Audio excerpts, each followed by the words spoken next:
Hello class, this is CSE-5250, Section 60, Parallel Programming, Spring 2025. Parallel Programming. So this is going to be a hopefully interesting course on how we can write programs that make use of more than one CPU core. I'm the instructor, Giovanni Orivala, and that's Espion. Drinking a Monster Energy drink. Right. So, my email is firstname.lastname at csusb.edu. This is the best way to contact me. Office hours are by appointment, so you will need to schedule a appointment with me via Canvas or email, and then we'll just have a Zoom meeting there. The class was designated to be online, but I designated it as to be online async. We don't have Zoom meetings. We don't have Zoom meetings that you don't have to catch up with, but you are expected to keep up with class material that I post. Class material is usually posted each Friday, unless otherwise noted, and there's usually one video each week, unless otherwise specified. The prereqs are CSE 4010, or under the quarter system, CSE 41. We'll be talking about algorithm design, analysis, and programming of high-performance computers, among other things such as control parallel versus data parallel approaches, and selected parallel programming languages. This used to be CSE 525.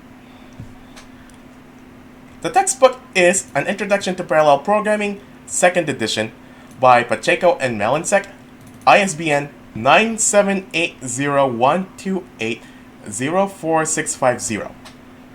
Our assignments are going to be as follows. So 40% of your grade is going to come from programming assignments. We're going to be doing a step-by-step process of writing and debugging various parallel programs. This will culminate in writing a project that we're going to benchmark to see whether we get any sort of speed up. The idea behind parallel programming is as follows. If we cannot get CPUs to be any faster, can we solve that problem by throwing more CPU cores at the problem? That's also its own discussion, by the way. We will cycle back to that. Because not all problems can be solved by adding more CPU cores, and for the ones that can, even if you can rewrite the whole program, there may be diminishing returns. Oh, and by the way, there are going to be other issues as well that makes parallel programming a bit trickier than normal serial programming. And I don't mean cereal like breakfast cereal either. Anyway, we are going to devote 3 5-week periods towards one of these topics. The first one is going to be pthreads, the second one is going to be OpenMP, and the third one is going to be MPI. That means you will have 3 big projects due every 5 weeks, or I guess technically 6 weeks for MPI. Let me back up. You have a project due every 5 or 6 weeks. One for pthreads, one for OpenMP, one for MPI. I don't do exams for this class. Rather, I have it be a project because I feel that a project is a much more hands-on way to test what you know. Whereas an exam is a knowledge check and I have to make sure everyone has the same answers. With a project, it's even more interesting because not everyone's going to solve the same problem the same exact way. Or rather, I should say, there's going to be one main solution, but several different ways to get to that solution.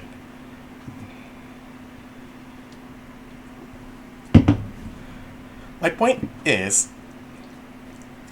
I will give you a main problem, and it is your task to find a solution for that problem. And we're gonna see how well your program works, the more CPU cores we add to it. I guess I shouldn't really say CPU cores. I mean threads, or in the case of MPI, processes. The idea is, can we get our programs to run any faster the more processes or threads we add to our program? Excuse me. As I said, we don't have exams, not in the form of a midterm and then a final. There are just 3 main projects that are due every 5 or 6 weeks. Please be sure to submit your work on time. Yes, I do understand that real life can happen and you have a scheduling conflict that prevents you from submitting your assignment, or your internet goes out at the last quectosecond before midnight. But that is why I have my late policy. If your work is submitted within 1 week of the original due date, I will take it without any penalty. This does not apply to the 3 projects.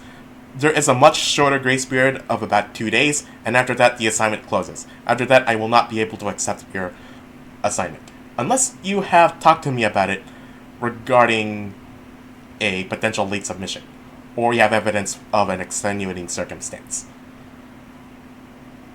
Alright?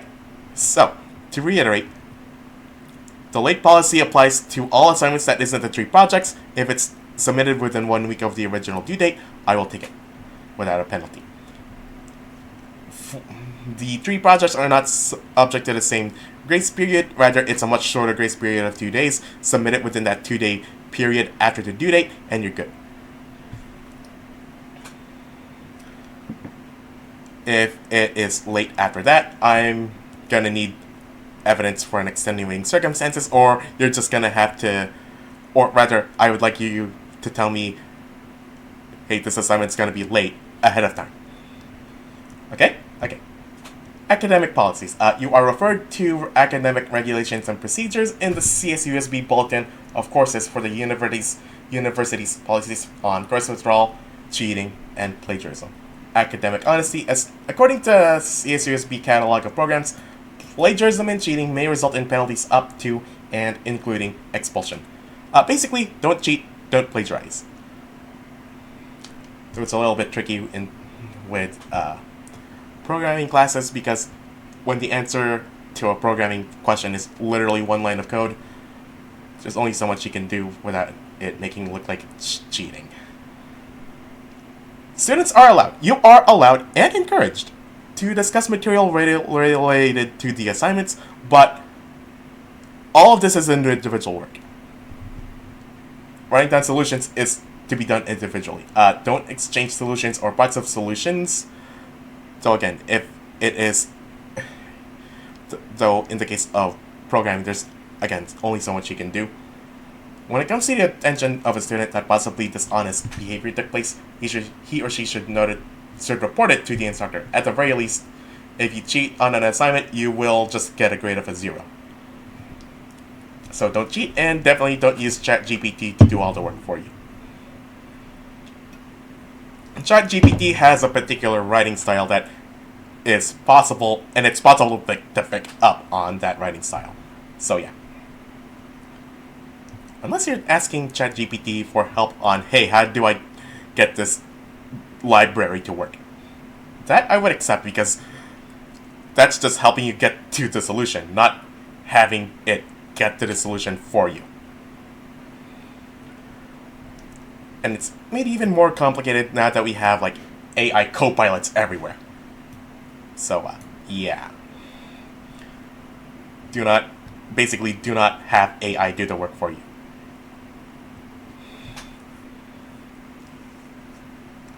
Adding and dropping a class.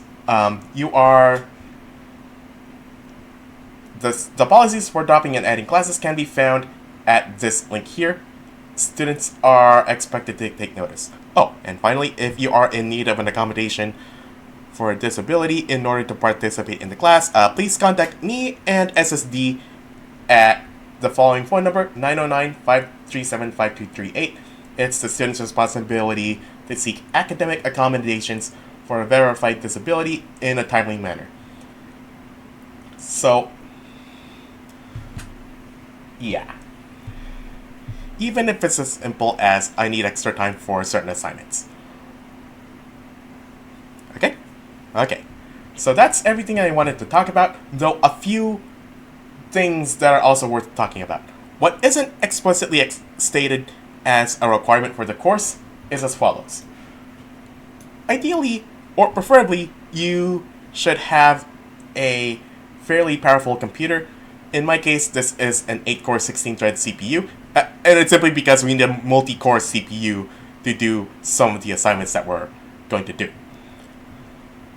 If you have something not too far from this Ryzen 7 5800X, you're basically good to go. If your computer is like Core i5, i7, or i9, I'm not sure about the i5 though, but I know the Ryzen 5 are like 6-core CPUs, that might also work. As long as your computer has multiple CPU cores. Like, check out Task Manager or the Linux or Mac equivalent of that, and see how many CPU cores you have. If you have something around the ballpark of 8 CPU cores, though it could be a little, though if yours is a little less or a lot more, you're probably good. And that is simply because we need a multi-core CPU to make sure our programs are running. And not only that, the reason why is this. If you think about the work of a program as being given to one CPU core, multi-threading is as though you've divided that work in half and split the work between 2 CPU cores. But that is for 2 CPU cores. In a perfect world, given, say, n CPU cores, we would take that work and divide it into n pieces of equal size and give 1 piece to each CPU core. If it took t seconds to do that work, it would take t over n seconds to do it with n CPU cores. Or at least that's the hope. It means the more CPU cores you have, the faster it would run. But it isn't a linear increase. We'll talk about that a little bit. My point is,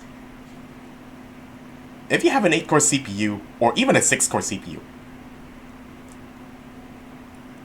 you're basically good to go for the entire course. So there is a little bit of a problem. All of my assignments are based on writing.